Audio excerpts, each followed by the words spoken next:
Okay, everybody. Hello, everybody.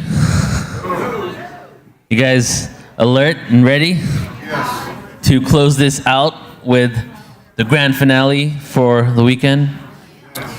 You know, I had a feeling yesterday when I saw everybody here, and a lot of people like yourself, especially yourself, that was here from like morning until evening and sitting in the chairs. And I was like, this is very interesting because it's really much like a group healing experience. We're all going through a process. It's almost like a spiritual retreat in the form of a conference. You know what I mean? We're all getting the same information. We're all here getting the same upgrades. And then we have opportunities to integrate it. And it's truly about integrating this information because it's not about what's up in the head and conceptualizing this, but really feeling it. But then trying to figure out a way to feel it. Like, what is the modality? What is the way? How do we actually integrate it into our bodies? And for myself, it's been sound and vibration, frequency, which is why we have that component. Like when I was marketing this event and promoting it, I would say like it's more like a sound healing concert with aliens and ancient history, you know. And it's truly about having that experience and being a part of that vibration, right? So I hope you guys felt that and you really got something from it. And I truly hope to see you all again. And it just really means a lot to myself and the whole team here for you guys to be here. Okay. Thanks. All right, so we're going to get into our next presenter. And the next presenter, he has been having experiences of the multidimensional, interdimensional, all types of ultra-terrestrial kinds for his whole entire life. And at certain times in his life, he kind of had to put it to the side because there weren't people around that really he could speak to about this. And then later in life, he got the opportunity to start expressing it, and he is now here and out around the world speaking about the reality that exists beyond this reality, you know? And we were talking earlier that the paranormal is now becoming the normal. What was once alternative is now becoming the mainstream, and the word paranormal really should be normal because this world's paranormal. You're vibrating frequencies, man. Why do you look like a solid being? You know, like you should not look like that, and science proves that that's not the case, right? And Jason Quitt has had firsthand experience of this. And today's presentation, we've been going back and forth about this title for a few months, and I was extremely excited that he was going to speak about this because it's really taking us to the core of what he has experienced, which is the space in between. What is the space in between? What is it? An astral realm? Are we traveling somewhere? Is there something in between these realities? So today he's going to bless us with this presentation in which he's going to explain from his perspective what this world is. So let's put our hands together for Jason Quitt.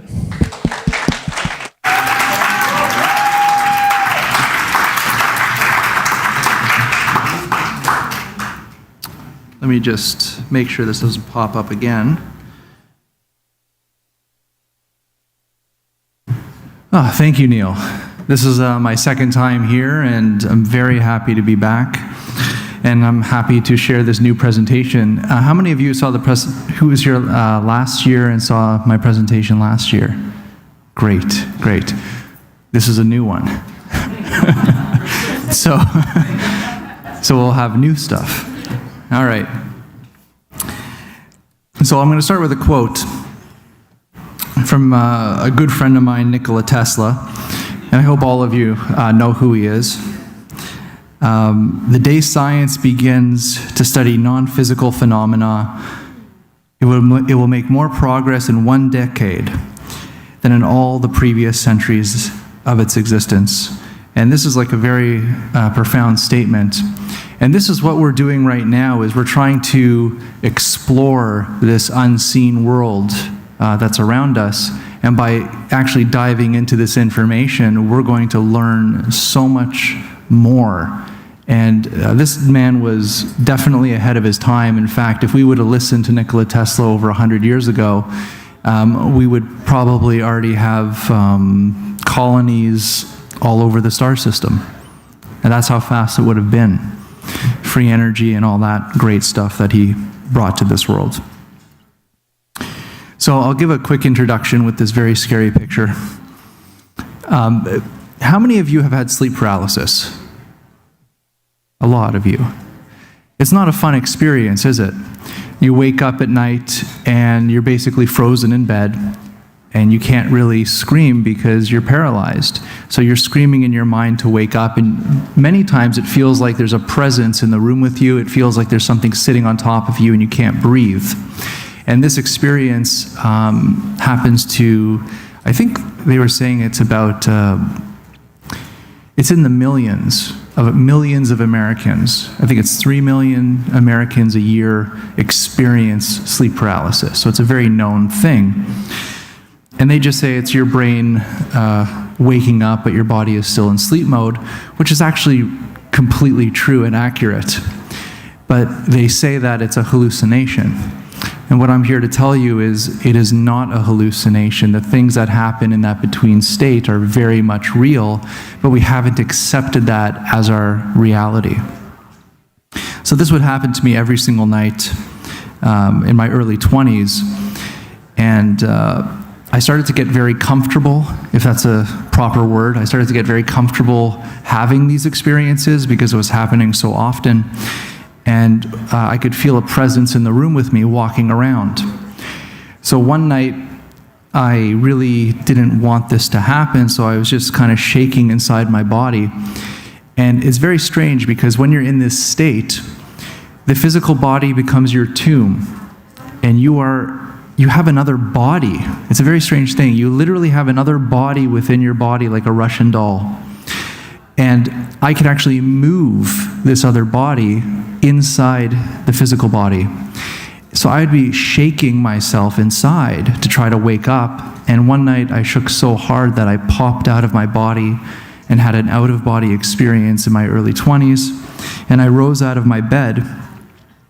And it was quite frightening because at that moment, you know 100% that your consciousness exists when the body dies.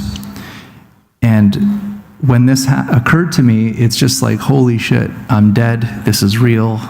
I'm not going back because I could see my body in bed sleeping or in paralysis. And at the foot of the bed was a being, very tall shadow that looked just like the Grim Reaper. And obviously that scared me even more. And I just thought that I died. That's exactly my state of mind. And I was so scared that I actually got sucked back in my body and I woke up. And then from this experience, it's almost like you get a taste of these other worlds and you know it's real. And I don't know if it's a kind of sick obsession, but I had to get back there. I had to do it again. I had to feel what I felt. So at nighttime, I would meditate and put my mind to sleep. I put my body to sleep and keep my mind awake.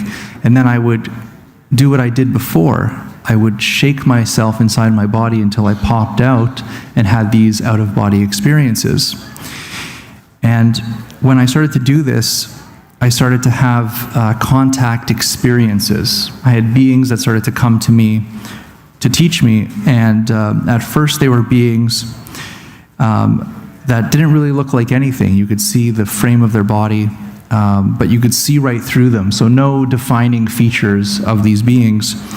And what they would do is they would take me up into outer space, out of my body, and I'd see the earth, and I would go back to the earth, and they would show me different scenes of basically end-of-world things, the world being destroyed, carnage, wars. It was a really terrible, terrible experience. So a lot of people that have awakening experiences, it's not just happy, beautiful things. It's actually quite traumatic. So I didn't like this new ability that happened to me, and I prayed it to go away, and it actually did. And then new beings started to come to me. And this is one of those beings. So imagine just waking up in the middle of the night, and it looked like just a cloaked being standing in the room with you, and it speaks to you telepathically, so there's no voice. And I can't see its face. It's always a shadow in the face. And one of the messages that it said to me was very interesting. It said, "Eons and eons before time began, many lands, many universes were drawn together by the spider's web. This spider web was a way for many civilizations, many universes to connect and communicate with one another." And I started to actually travel this cosmic web, this spider's web. And it really opened me up and taught me things. And this is what it looked like from a bedroom perspective, is that as I would sleep at night, I would pop myself out of my body, and when I'm hovering in the bedroom, a portal will open in that space. And portals are all different types of sizes. I've seen portals that are just very, very tiny, portals that are very large, but they pull you to different places. And I'll describe what it's like to go through a portal. It just looks like a black hole, basically. You can't really see anything. And when you go into it, it feels like this magnetic pull, like a vacuum. It just sucks you into it. And it sounds and feels like high winds going past your ears and like white noise. But you don't have ears, which is very strange. So you're hearing from a different sense. And the walls of the portal, or the wormhole, whatever you want to call it, you know the static on a TV? It's the complete negative of it. So it's like black static if you looked at the sides of the portal. And then you pop out on the other side, and you could pop out in outer space, you could pop out on the surface of a planet, you can pop out in the atmosphere or under the water. So these portals kind of lead you to many different places. And here's a picture from Egypt of the Ba, the astral body. And standing there is a shadow. And when I saw this, I couldn't believe this image from Egypt, because the story of this picture is that the shadow is the aspect of your soul, and it's not bound by your human existence. It could travel freely. It has no personality or identity. But at nighttime, it sometimes goes on journeys with the astral body through portals. So to understand a lot of Egyptian artwork, we have to understand the multidimensional world of the spirit. So this was happening to me in my experiences, and I could see visual representations of my experiences in ancient Egyptian artwork, which I found fascinating. So I'm trying to remember the year of this. I think it was 2014. 2014, I was invited to the Alien Cosmic Expo in Toronto. And I've never spoken to a UFO crowd before. I was always speaking with the consciousness and the healing communities, and that's where I got my start in shamanic circles. And I walk into this lobby of the hotel, and there was a huge poster just like this. It said, "Intrusion, Alien Encounters Bob Mitchell." I had no idea who Bob Mitchell was, but a big poster of that was right in the lobby. And I walked up to Bob, which is that man in the top left, and I said to him, "That manted being is so good. That's like the best picture I've ever seen of a manted being. They got it perfectly right, because I've had encounters with this being in my journeys." And he was very surprised that I mentioned this, and he came to hear me speak. And at this lecture, I spoke about past lives, I spoke about Egypt, I spoke about my perspective on the spiritual realms and how different beings inhabit these multidimensional worlds. And he never heard anybody talk like this. So right at the end of the lecture, Bob Mitchell came up to me and he said, I've been a sports and crime writer for the Toronto Star for over 40 years. And I'm looking for a new project, and I really want to write a book with you. I've never heard anybody speak like this. So I said, of course, let's write this book. So there you see at the bottom corner, there's the book Forbidden Knowledge, which is also back there. That's the book that we wrote together. And we have the time traveler Nikola Tesla next to us as well. Real man. And it was only, I think it was like 2 months after this photo, Bob Mitchell passed away. So it was a very short span of time of knowing this really amazing person that helped me put this information together. And I feel like I've really helped him a lot because he had no understanding of any spiritual concepts or life after death or all these other worlds. So, you know, it was very synchronistic for him to meet me because I feel like I was with him through the death process. And we became very close because of that. And he's still here, which is really amazing. But this is what we would always talk about on the phone. In this book, Intrusion, he had hundreds of experiencers from around the world give him their story of abduction and contact experiences. And he found out that there was a common theme between all these experiences. And what that was is that he found that out-of-body experiences, near-death experiences, altered states and abductions, contact experiences, they all followed the same type of themes, and he started to understand that maybe they're all connected, maybe it's all the same thing. So, here, I'll just go over some curious cases so you understand what I'm talking about.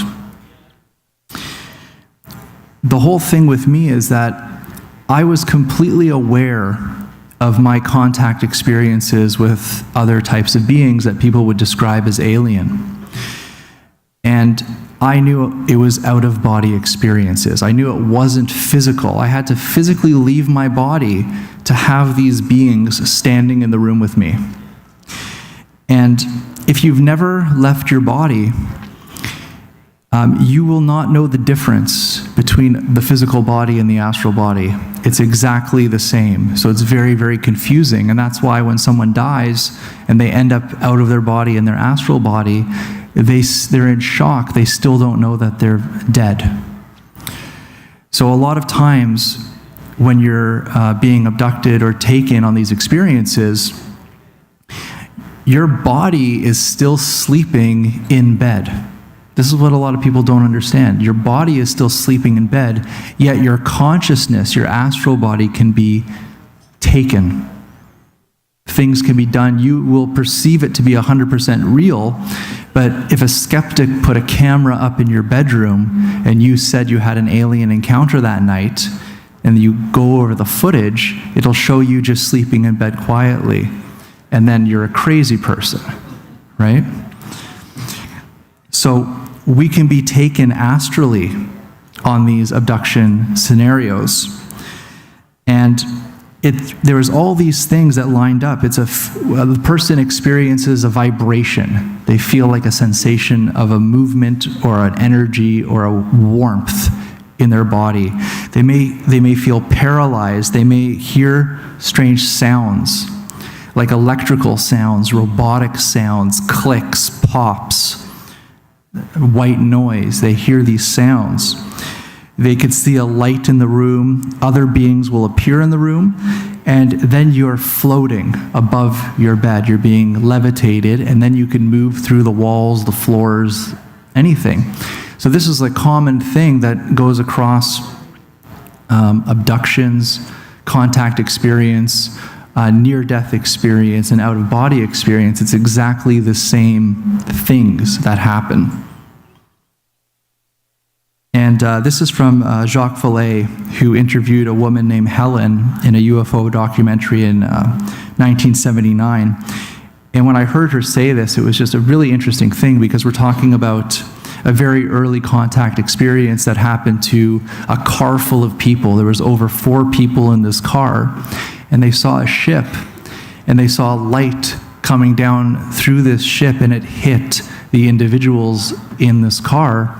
And she described it as her, what did she say exactly?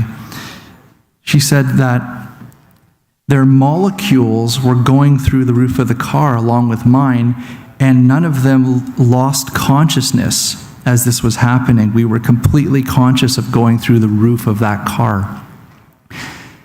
So this was a woman saying that the bodies were still in the car, but the molecular body, she was trying to describe that the molecular body came out of the body with this light, and it went through the roof of the car, and all four of them remained completely aware and conscious that they were being taken out of this car.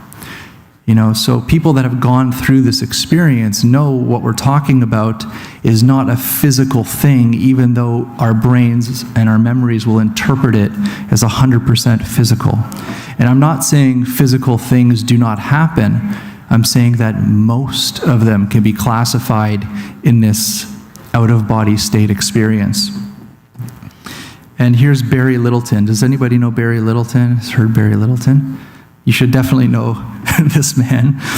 He's a lifetime experiencer just like me, and he has an incredible sense of humor, which is amazing. And people, especially in this field, we need a very good sense of humor, okay?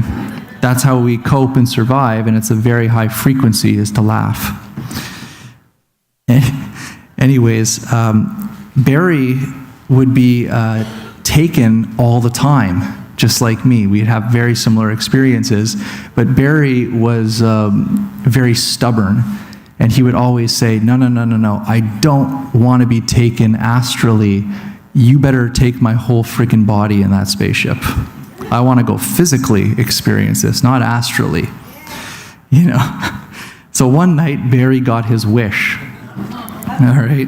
So I have to describe it because it's very strange. All right. So first, he's flying through space and he sees this craft. Like, how retro is that? That's like the Adamski UFO, right? And I'm thinking, like, you look at this and you're like, this is so fake. Like, it's like a toy in the sky. This is not real. But he said something very weird. He said, as he approached the ship, it morphed into this. All right? So here's the first question. Do these ships put out a holographic image to what we think we should perceive? Right? That's why through the different ages, maybe the UFOs change depending on our conscious awareness of what the UFOs should look like. I don't know. But he comes up to this giant Merkaba crystal in space, and he gets pulled in through this crystal, and he says he finds himself in this room. This is his art, and he finds himself in the room. He calls this the engine room. And he says you can't really see it from here, but he says this room is the size of an entire factory. He says this is so massive that he's just a tiny little guy in this huge, huge room. He said this room was bigger than what he saw the outside of the spaceship looks like. So now we get into another curious thing. So the inside of the ship, the rooms of the ship, are bigger than the outside of the ship. Doesn't make any sense. And he said there was this black box, and it had this kind of like vortex energy going through it. And he said that this was a time dilation drive. So it was like a time machine. And he said there was like a black hole inside this box. That's how he described it. And he said he went to another part of the ship, and he said the ship was like physical. It was like a mushroom. So the walls of this ship were alive. It was like a alive being. And through the windows through the windows of the ship, he wasn't looking into outer space. He said they were other dimensions. And there was orbs and lights and weird things that he could see through these viewing windows into other dimensions. And again, this room, he said, the picture doesn't do it justice. This room is massive.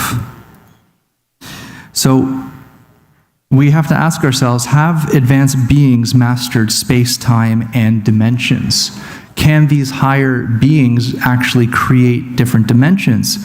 because he says as he would go into a room, so this is his own experience and words, is that when he would go into another room, he said there would be a mist. It's like he makes the decision to enter a room and then a mist, he said that smelled like ammonia. A mist would come in and cover him, and then he would go into the other room and he would drop to his hands and knees like he's going to throw up, because he's saying that it was like each room was its own unique dimension, and it had its own spaces within its spaces, and it was very disorientating to him. In fact, every room he went to, he dropped to his knees sick. You know, he wanted the physical experience, right? Which is, I find very fascinating. So it's almost like the TARDIS from Doctor Who, where it's like a small little phone booth, and when you walk in, it's like an entire city is in that. So there's no such thing as space. They've mastered this dimension and space within this. So I found his experiences fascinating. And I've had my own contact experiences, and I've seen many ships. And this is one of the best ships that I've ever seen. And I saw it like right in front of me, and with a group of witnesses at a concert. And this was above a lake. And I tried to film it with my iPhone, and it didn't look like anything. What's that? There's always drugs, man. Anyways. But no, not this time. Okay, this was on camera. Okay. But basically, it was a light ship.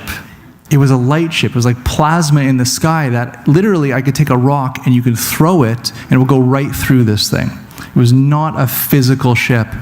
And I was watching it with a bunch of people, and it like a dimmer switch, a light. It just dimmed out of existence. It didn't fly away. It just dimmed out like a light, and it was gone. And it was just for me, it just phased into our dimension and just changed its vibrational rate, and it just phased into another dimension. It was so simple. It was so simple. It did not fly. It flew over the lake, but then it just disappeared. Very interesting. And then here's a shot that my wife Monica took in Palm Springs, California. And she's also very psychic, but we didn't see this. This is like a very fast cylinder ship. I would say this would be a metallic ship. And our frame rate was 1/1000th of a speed. So this is moving extremely fast, and in fact, your eye will never see it. There could be hundreds of these things going above our heads constantly. Your eye cannot pick it up. So it's this camera equipment set at very high rates that sometimes pick up these ships, but even at that high frame rate, it's still blurry. It's still moving faster than the frame could capture it. So these things are moving so fast that the laws of physics would just ignite in a ball of fire in the sky if this was in our dimension. So what I say is, like, we are seeing shadows of another dimension when we see these ships and craft.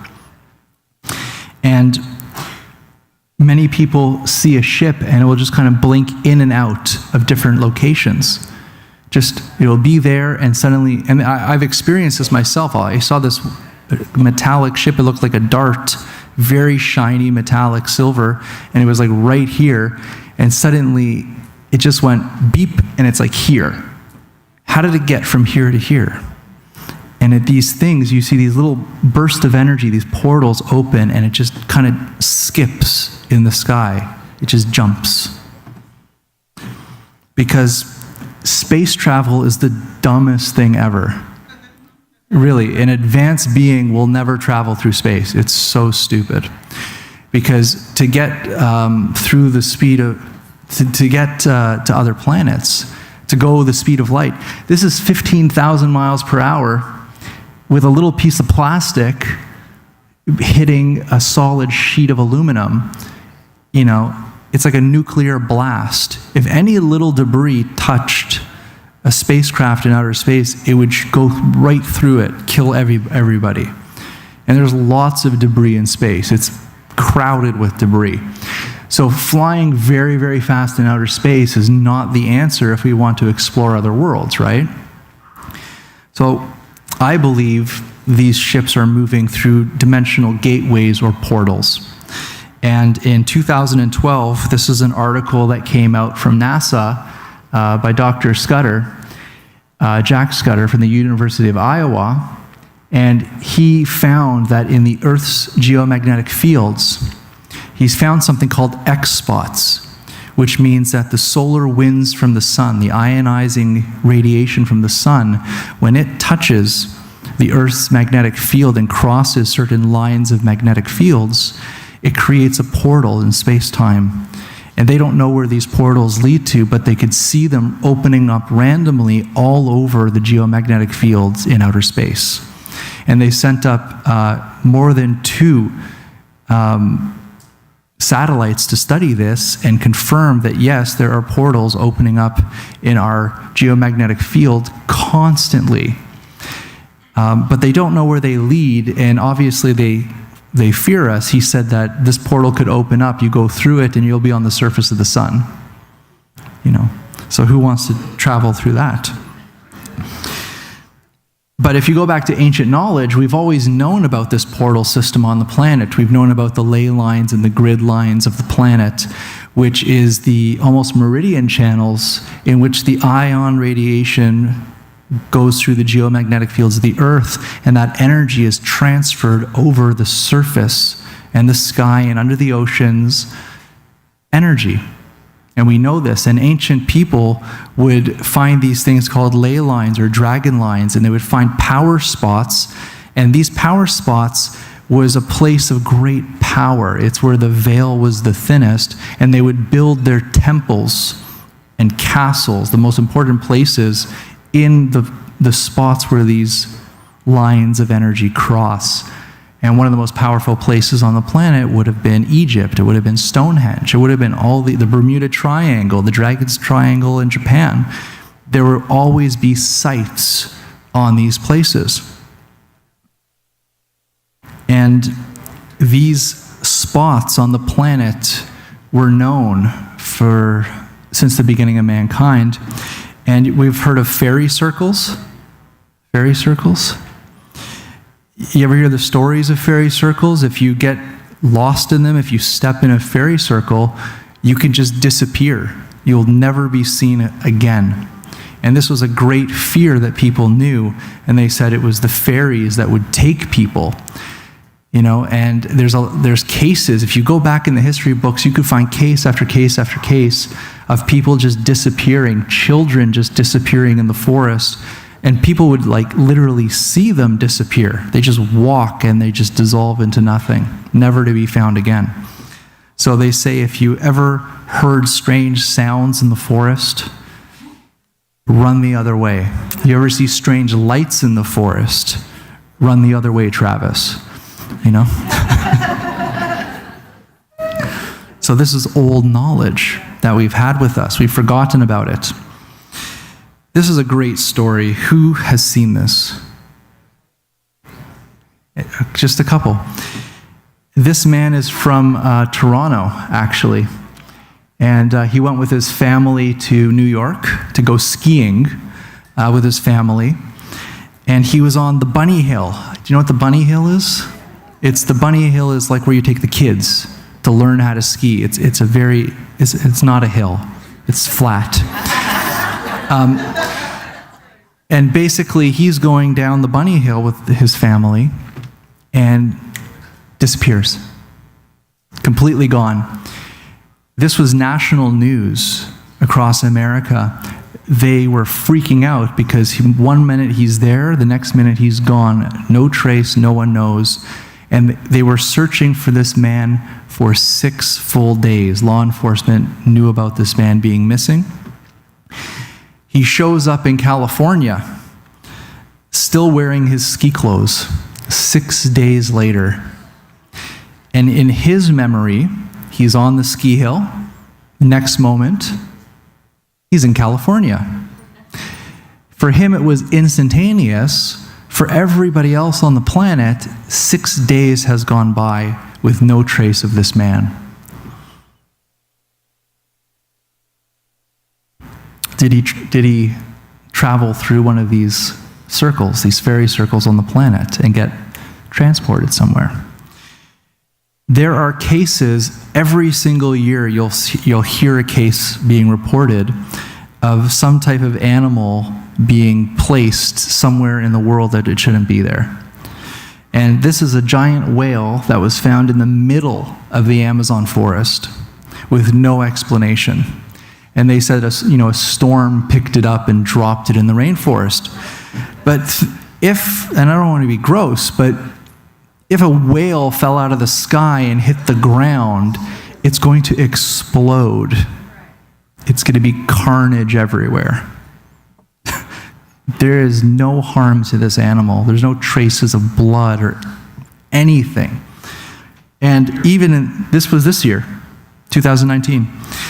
And this is from the article. It says, although scientists presume the enormous creature was hurled onshore during a storm, they do not understand how it came so far inland or why it was swimming off the coast in the first place.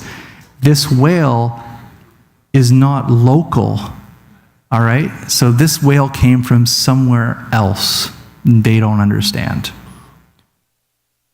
And then here's another oddity. We talk about different examples of finding very, very ancient artifacts in stone.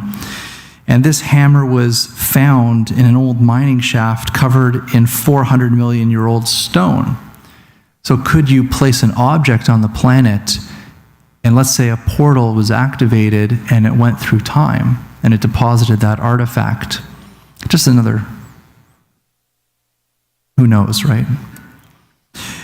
Who knows about the seven sleepers from Italy, Rome? Does anybody know this story? This is a very famous story in Italy. It talks about seven people trying to get away from Roman prosecution of the Christians back at the time of Christ. And these 7 men ran away from the soldiers, and they found a cave in a mountain near Rome, and they went to sleep that night. In the morning, the 7 men woke up, and they went down to Rome, and they realized that Rome overnight had become a Christian community. And they were shocked, and they couldn't understand how overnight Rome became Christian. Little did they know, they were 300 years into the future. And word got to the emperor of Rome, and he took it as a sign of resurrection because they were Christian. And he made these 7 people saints, and you could still visit their grave in that cave where they traveled 300 years into the future just by sleeping in that cave. Okay? Interesting, right? And all over the world, we have these special doors carved into nowhere. And if you speak to the indigenous cultures, they say these doorways lead to other worlds or portals to other places and temples across the planet. And at one time, they were active where you could physically walk through these doorways and end up somewhere else. And not surprisingly, next to these doorways, archaeologists find richest caches of ancient mind-altering drugs. Right? And I'll tell you an interesting story. I'm friends with a Zen Buddhist monk who's been meditating his whole life, and he was invited down to Peru with the shamans. And the shamans were very surprised with him because he didn't need to take ayahuasca to leave his body. He just had to meditate to leave his body. And when he came back to Canada, he was so excited to talk to me because he said to me, when I left my body with the shamans, we went into these doorways into other worlds within our world. And he was so excited to tell me that that was his experience in Peru, is he got to go to other worlds through these doorways once he left his body. So then you have stories of the big and little people, right? And here's a footprint of a Bigfoot that we took up near Mount Adams in Washington State. And it's the first time I've ever seen a Bigfoot print. And what's very strange about it is there was 4 steps in the ground. Nothing before, nothing after. And the last footprint wasn't a full footprint. It was like 3 toes kicking up dirt. It's like it jumped. So the last footstep is a jump. And when people see Sasquatch, they're running like hell. And it's like you follow them with their eye and they're gone. It's like, that's why people can't catch them. They're running really fast because hell no, they're not getting stuck on Earth. You know? I would run too, seriously. Because these beings live, in my opinion, they live in one of these earth plane dimensions, and they use the natural portal system of the earth to jump to different places. And this is what people are witnessing, is them jumping into one world into another. And this is why we can't find physical traces, except for footprints. Pardon me? Not even 2 years. Not even 2 years ago that was taken. So I want you to watch this video very, very carefully, okay? And see if you can see what I see. You see that little guy right there? I want you to watch it very carefully. Did you see that? Oh, slow it down. So there he is. Yeah, looking around the corner, hides, kind of like sticks his arm out again to see what's going on. Very erratic. See how fast he went? But this is the crazy part right here. He like turned into a ghost. It's like he just went back to his dimension. He phased right out of our dimension. We don't know. This ended up on the internet many years ago, and since then, no one's been able to really figure it out. But this is very, very old and very crappy footage. But the reason I believe this is real is because of the movement. It has this erratic timing movement, almost like its rhythm, its rate is not synced with the natural environment. It moves way too erratic and fast. And if you've seen these beings, like the little grays that kind of look through your door, it's not normal speed. It's like very jittery. So when I saw this, I'm like, it's the same jitter I've seen with these dimensional beings, because they're not in our vibrational rate. So here's a story. This is, I made this picture. It's not a real picture, but it's exactly what it looked like. I was in the forest with a friend at night because we are camera nerds, and we bought new cameras and we wanted to test it at night in the forest. And in the distance, we see this very bright light on the floor. And it looked like a road flare, exactly like a road flare, but it was green, and it was lighting up the whole forest. And we were like, what is this? And we walked right up to this thing. Literally, I'm standing over it. So me and my friend are standing right over this light in the forest. And there's no sound. There's no heat. It's just there. It makes no sense. And we both holding cameras. We didn't take a picture. This is how crazy this is. We are not thinking at all. And I took my flashlight out, and I just put it on this light. And right when the light hit the light, gone. It was gone. I had no idea what was going on. So me and my friend just said, we just saw a fairy. That's the only thing we could come up with is, dude, we saw a fairy. Like, for real, we saw a fairy. I wasn't that smart back then. I've learned a lot since. No, just this was if I touched that thing, I'd probably disappear. That's my understanding now, so thank God I didn't touch it. but I came like this close to it. But I've seen these things before in many locations around the world afterwards. And I've seen these bright glowing lights, especially on mountains, just turn on and off like a Christmas tree. I've seen this in many locations. This is Mount Adams in Washington State. And these lights are very bright and they're very big. So this is 14 miles away. So the size of that light is like the size of a school bus. Very large lights. And there's no roads that could do this. There's nobody up there. And I've seen this before. And right when I saw this for the first time, I thought, Fire on the Mountain, Grateful Dead. That was the first thing I thought. I started to sing it in my head, actually. And you hear all these biblical stories about mystics going up the mountain to see this light. And the way they describe the light is it's a non-consuming fire that does not have heat. It's just this bright light. And these beings would have some type of communication with this light.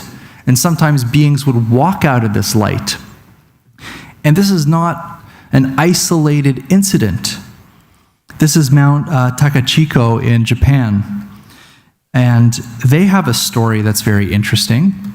They said that their gods that came down from heaven came down from that mountain out of a bright light.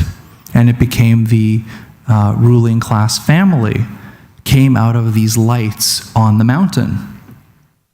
And at the top of the mountain, they put a symbol, which is called Amono Sakahoko, which is the three-tethered spear that belongs to the gods who descended from heaven. So this is in Japan, completely separated. It's an island. This is Japan, separated from all other civilization. And they have this historical story, this narrative. We have the trident, the three-pronged sword of the gods found all over the world. From Shiva, Neptune, Adad, we have this continual thing that the gods that descended from heaven had this kind of trident. How can that be a coincidence from all different cultures around the world at the same time? Sengori Mountain in Fukushima, they call this Pyramid Mountain. And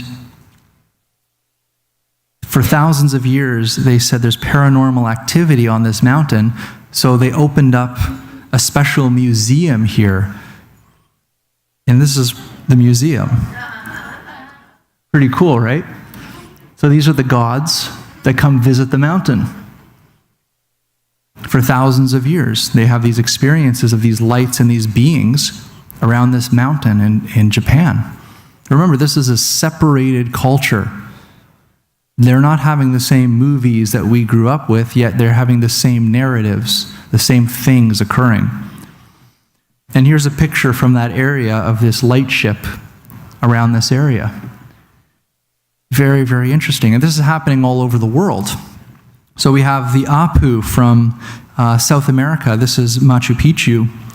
And the Apu mean the gods in the mountains.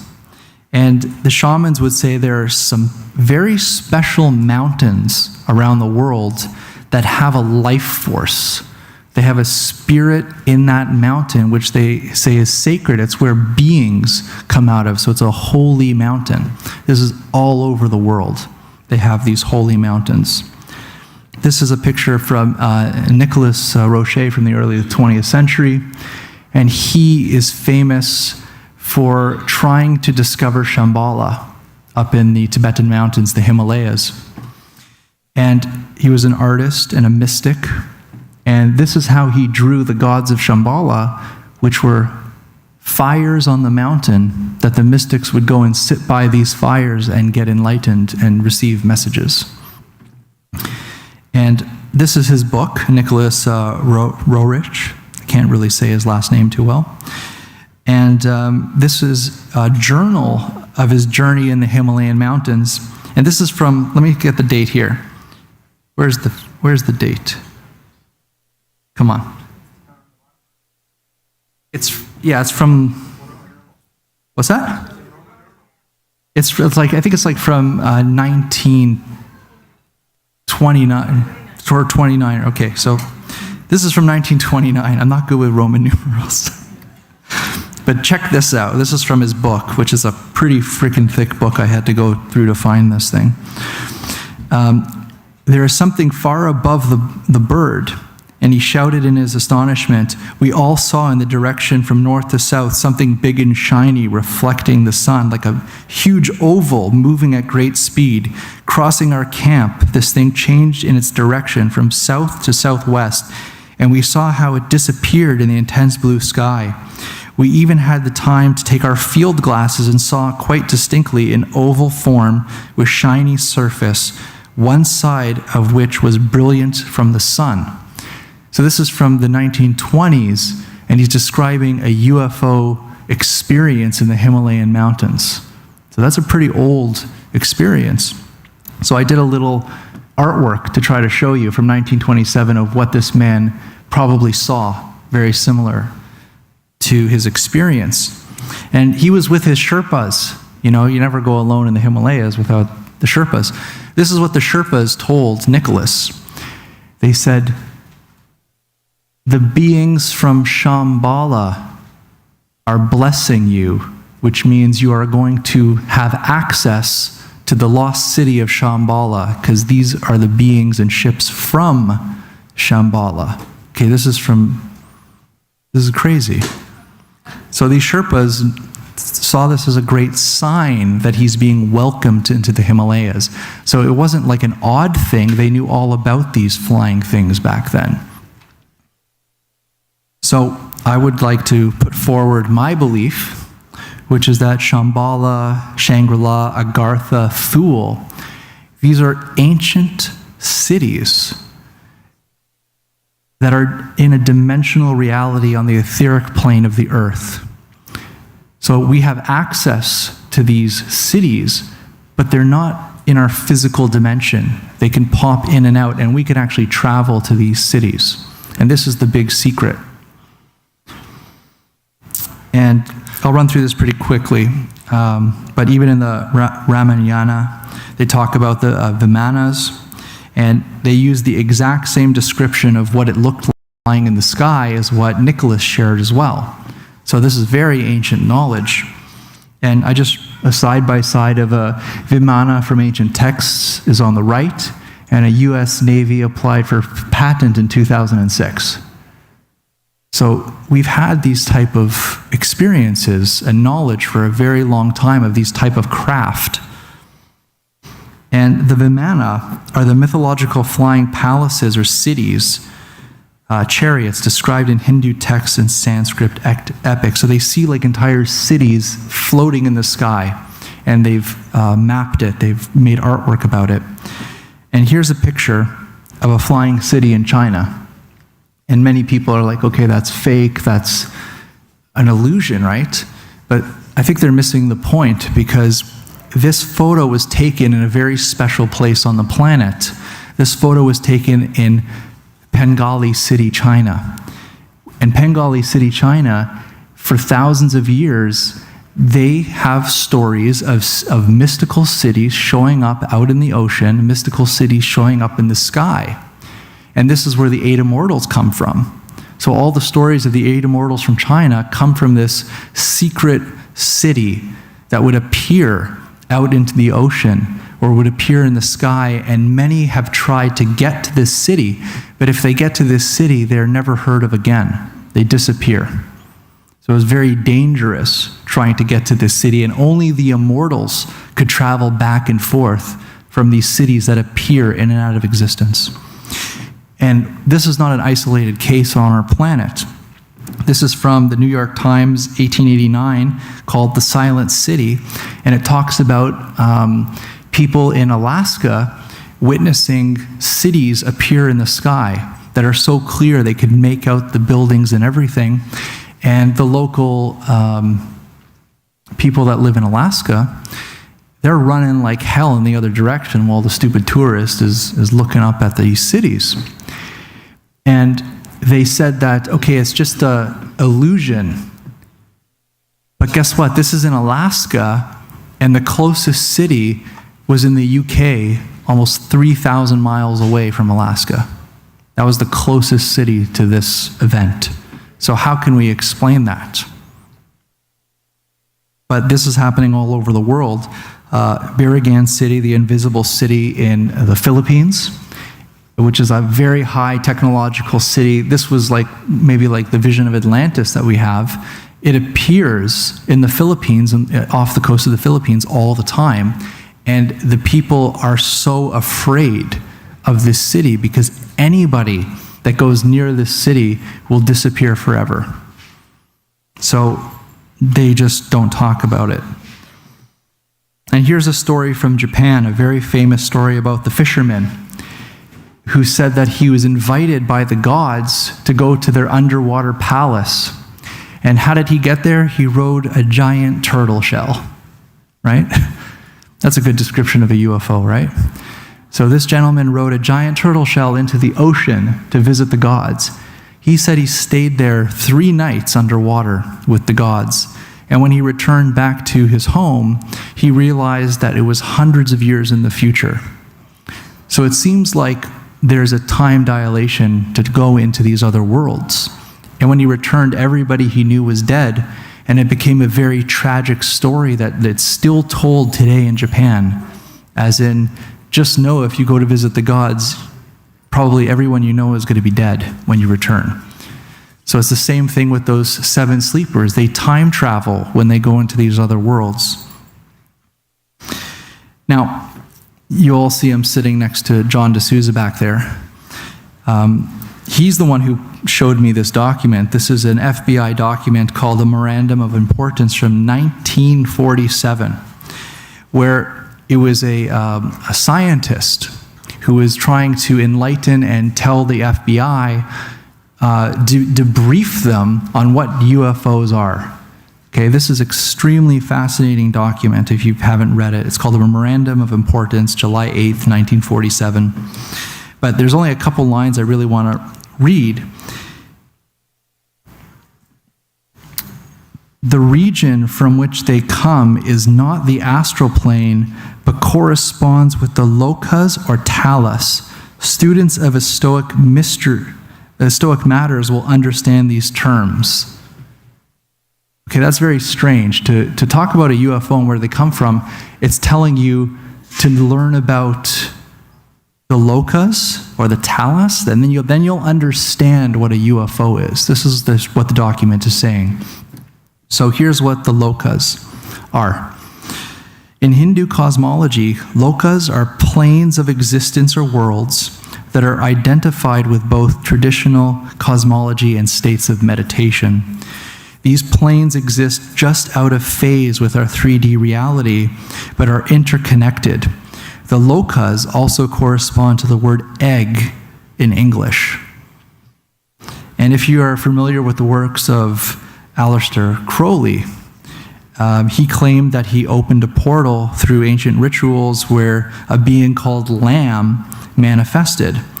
And whenever Aleister Crowley talked about Lamb, he would use the symbol of the egg as the symbol of Lamb, which is very Stoic because we know that egg means locus, and he came through the portal. And this is what Lamb looked like. And he named Lamb as a Tibetan word of the way or path, and Lama. So very interesting. And I know there's a lot of weird information about this guy, and I just, take everything with a grain of salt, right? So we have these experiences with beings that look like this, look like Lamb, these gray alien beings. And I actually personally came in contact with one of these guys. It was a very strange experience. Basically, I said, I wake up in the room and there's a freaking gray alien standing in the corner of my room. And immediately, I get a telepathic message from this guy or being, and it said, I am an old, short man. That's what this thing said to me. I am an old, short man. And right away, I'm thinking, this thing is trying to Jedi mind trick me? And I looked at him like, no, you're a gray alien. And it turned and just walked out of the room. And I was like, damn, I'm so stupid. I could have asked this thing anything or tried to communicate, and I was like an asshole to it. You know? So I have regrets with a lot of my experiences. So I'm hoping it happens again, please. But I was an out-of-body experience. This was not physical. This was not physical, what I experienced. So is there advanced civilizations living in the inner earth or earth planes? We always hear about the inner earth and different beings and things. And I just want to show you this picture from Utah. And it's a very awesome picture of a petroglyph. And I don't know if you know this, but I'm an expert at reading petroglyphs. And it says, eat this mushroom. Come with me through the portal into other worlds, where you can meet Ant-Man, horned little elf, and other creatures that we have in our nightmares. It's a good read, right?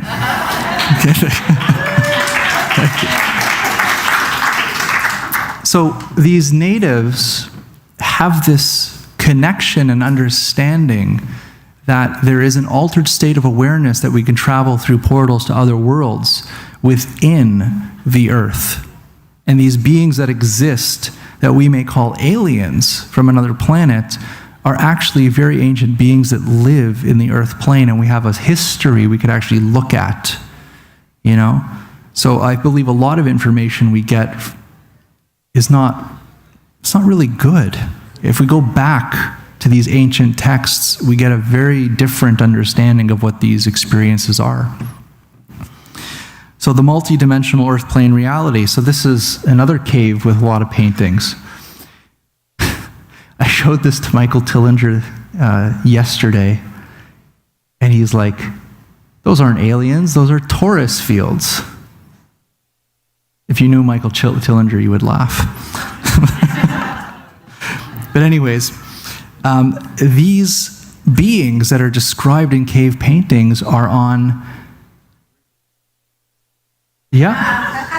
Ringo Starr. I knew it. It makes sense now. Wow, now I will always see Ringo Starr. But anyways, these were beings of shamanic journey. In meditation and in healing journeys, they would enter altered states and they would come in contact with these type of beings, which look very similar to what we call gray aliens. So here's a quote from Buddha about the multidimensional world that we live in. As a net is made up of a series of ties, so everything in this world is connected by a series of ties. If anyone thinks that the mesh of this net is independent, isolated thing, he is mistaken. It is called a net because it is made up of a series of interconnected meshes. Each mesh has its place and responsibility in relation to other meshes. Trying to explain that we live in a multidimensional world and we have an effect on the multidimensional world. All right, we really do. There are other inhabitants in this world, and just because we can't see them doesn't mean that we're not infringing on their territory or hurting them. Just because we cannot see them doesn't mean we can't affect them. And they can affect us as well. All right, it goes both ways. So in dimensions, in Buddhist cosmology, there are 10 realms or dimensions. In string theory, there's 10 dimensions. And in Kabbalah, there's 10 dimensions. I mean, these are a lot of coincidences about dimensions. And this is a very big study, billion-dollar study from a very reputable institute where they studied the human brain. And their conclusion was the brain can create structures in up to 11 dimensions. So as we're in the physical world, our brain is actually tapped in to the multidimensional world. But we haven't really come to the understanding of how we could interact with these other dimensions, even though they are working within us. So we're just starting to understand how our brain works and how it connects to this multidimensional world we live in. And now I'm going to get a little weird, I think. So bear with me. Not like any of this was weird what I said previous. Since the beginning of recorded history, mankind has been trying to connect and communicate with other worlds, gods, and beings from beyond, right? Great example, the Ark of the Covenant was a communication tool with God or another type of being where they would receive messages.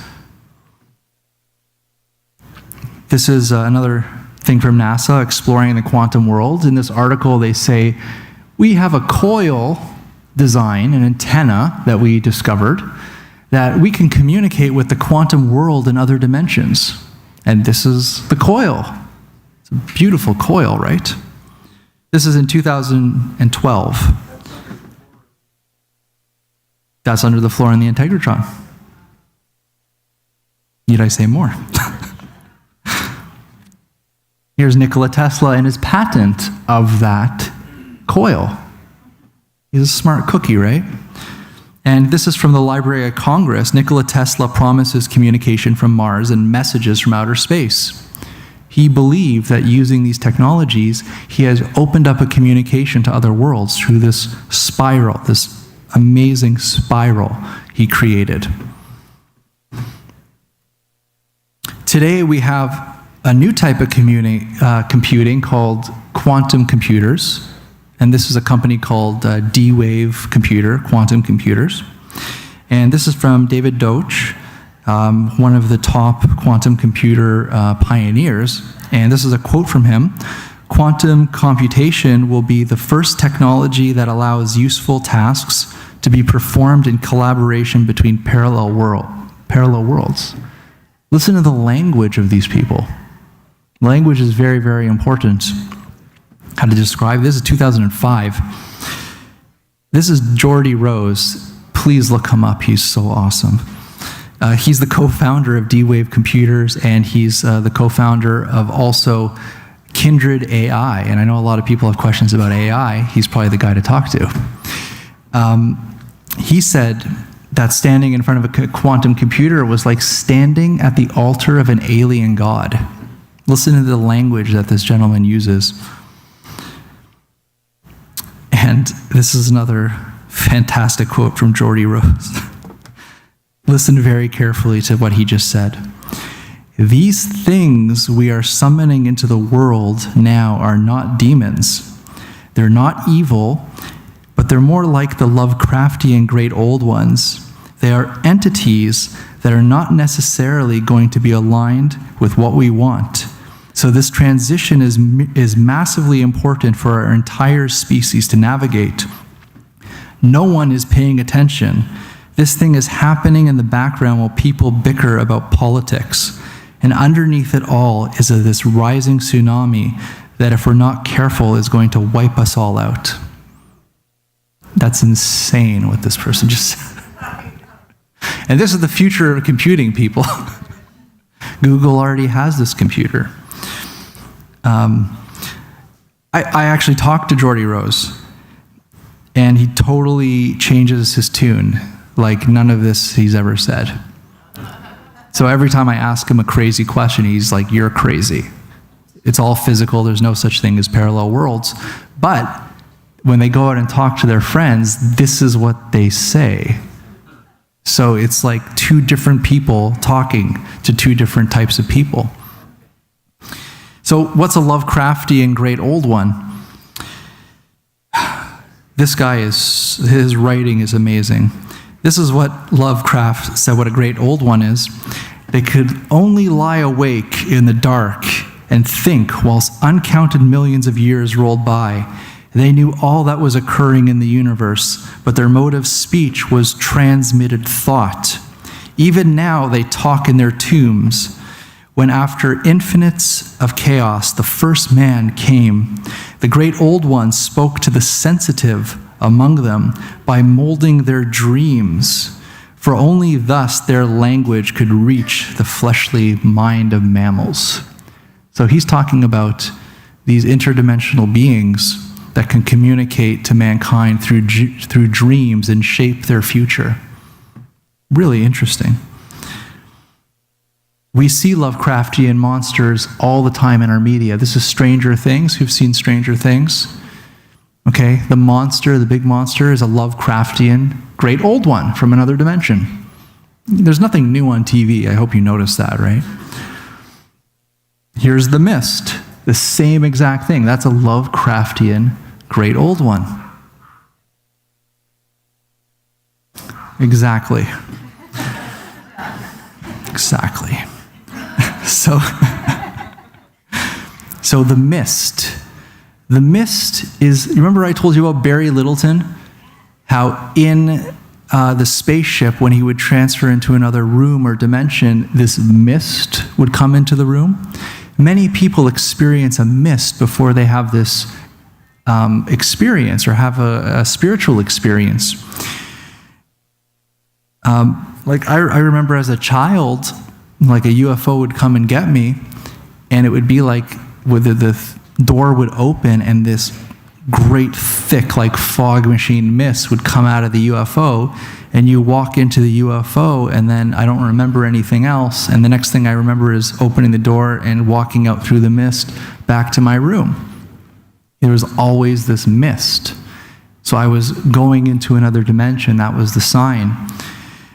So seeing the mist is like seeing through the veil. It's passing through dimensions. The Mist of Avalon. Do people remember the movie The Mist, Stephen King?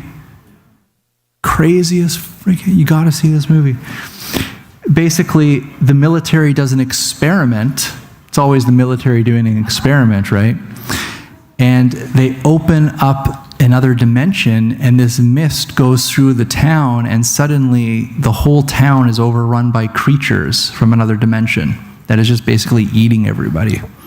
Great movie. And then the military fixes the problem, the mist goes away, and everybody's dead, but they're back in their dimension. So, great movie to show your children. But we have the Mists of Avalon, these ancient stories about the palaces. If you would go to these sacred worlds and palaces, you'd have to go through the mists. And what I want to say is there are other intelligences that inhabit our multidimensional worlds, all types. People say, tell me the races of these beings, tell me the agendas of these beings. How could I? I stopped counting how many beings I've come in contact with. And the strangest thing about beings, they never tell you their name. They never tell you your agenda. It's like they don't walk up to you as, hi, I'm somebody from the place. That's never, ever happened. It happened to me once because I was talking to a reptilian, and I thought that was, wow, I am talking to a reptilian. I need to know something. And I said, where are you from? And it said, we're from Sagittarius. I don't know. But that's what they told me. So there are other intelligences that inhabit our multidimensional worlds. And are we able to interact with these beings, worlds and dimensions, through various mediums? And we do have something very interesting that we can communicate to these other worlds. Crystals. Crystals are like quantum interfaces to other dimensions. This is literally what a crystal is. So as we hold a crystal, we're tapping into other worlds, tuning into other worlds. Here's a great quote from Rainbow Wolf, age 6, because I listen to what children have to say. There are so many other worlds. Sometimes when you hold special rocks, you can hear them. Is that a great quote? So here's the Tesla coil, petroglyph, the same coil that Nikola Tesla used to communicate to other worlds. Did our ancestors leave us clues on how to connect to other worlds? And I'll pose another question. Are our ancestors in the multidimensional world waiting for us to find them again? Are they still there with us? Interesting question. So this is what this being said to me. And it said, the time has come when the great beings of light, masters and ancestors, will be incarnated. These are the hybrids of mankind, those whose job it is to raise the vibrational level of those, and this is the most important line, and connect between the worlds. That's the most important line. For some reason, mankind is being pushed in a direction to awaken to the fact that there are multiple worlds, and we have to figure out how to connect to these other worlds. And that's what I think right now. It may not be what I think next year. We'll see. Okay, I'm going to skip that time. Okay, so I'll just end it with this. Did our ancestors walk into this world from other dimensions? We talk about ancient aliens and spaceships and all these things, but what if these great beings didn't even need a spacecraft to come here? What if they could have just walked through these portals that the Earth naturally has and start civilization? Isn't that much easier? Yeah. Okay, so I'll leave with the Shambhala prophecy. I'm getting off. Okay. This is an old prophecy, so listen very carefully. The gradual deterioration of mankind as the ideology of materialism spreads over the earth, when the barbarians who follow this ideology are united under the evil king and think there is nothing left to conquer. Check this line out. The mists, we're talking about the mist, the mists will lift to reveal the snowy mountains of Shambhala. As in, one day in our future, maybe the dimension will shift and we'll actually see these cities that are on the planet. They will just appear. The barbarians will attack Shambhala with a huge army equipped with these terrible weapons. Then the king of Shambhala will emerge from Shambhala with a huge army to vanquish dark forces and usher in a worldwide global age. Isn't this like the same type of prophecies that are always coming? So I love looking at this stuff. And just I'll end it right now. Here's some cool pictures I took of dimensional beings. So our cameras can pick up things that our eyes can't. So we do live in a world filled with these type of beings. Elementals, literally. How many people have seen elementals? Exactly. Come on. We have to take responsibility for our actions here on earth.